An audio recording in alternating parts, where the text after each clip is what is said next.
Breakfast for Dinner by Tom Miller Juvik. How are your eggs, honey? Best eggs I ever had, Mom. If I'm lying, I'm dying. And the bacon crispy enough? Don't hear the pig squealing. It just hasn't been the same around here without you, Joe.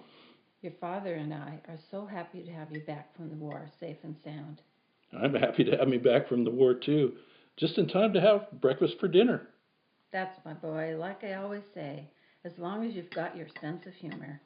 I thought you always said as long as you've got your health. That too. Anyway, I talked to your father, and he's catching a red eye out of Chicago, so he should be here for breakfast bright and early tomorrow morning. Well, since we're having breakfast for dinner, we should have dinner for breakfast. Spaghetti and meatballs. Chianti instead of coffee. Hold the sugar, hold the cream. He probably wouldn't even notice. He'll be so happy to see you. He's very proud of you, Joe. We both are.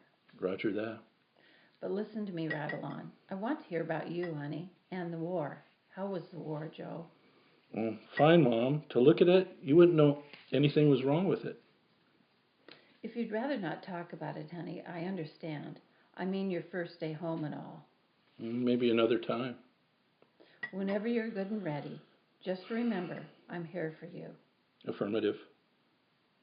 When you were 4 or 5, do you remember how bacon and eggs was always your favorite? You loved breakfast so much, at least once a week we'd have it for dinner, just like tonight. The most important meal of the day, you always said. When you were little, remember how you used to tell me everything? I can't believe there would have been all that much for me to say. I bet I talked about rocks and dirt and bugs. Oh my.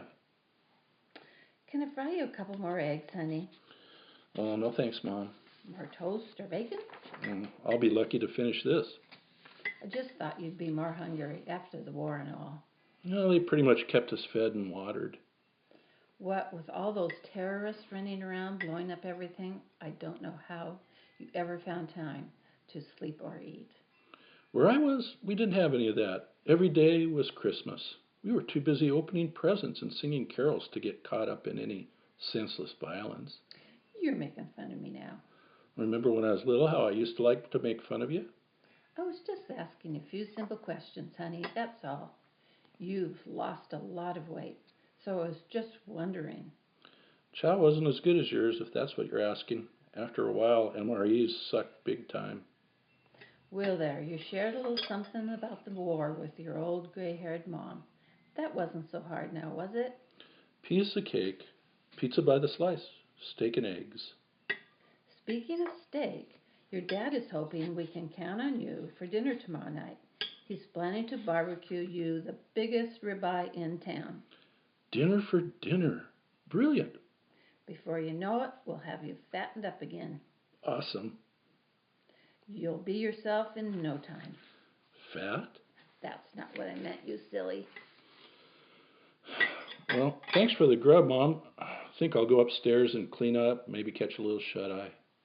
You must be very tired. Hungry and tired. Copy that. Copy what? It's just the way we communicate sometimes. Soldier talk. It means you get it. You understand. Copy that? Affirmative. Well, I think it's good we're talking. That's a Roger. Roger, copy. You're a natural, Mom. You'd make one of a hell of a lean, mean fighting machine. Then you have to tell me one more thing about the war. Just one thing. And I promise not to pester you any more tonight. Nothing big, just one little teensy-weensy thing. One thing about the war? Whatever pops into your head. Well, sometimes when I was trying to fall asleep, I'd think about how good it would be to have breakfast for dinner.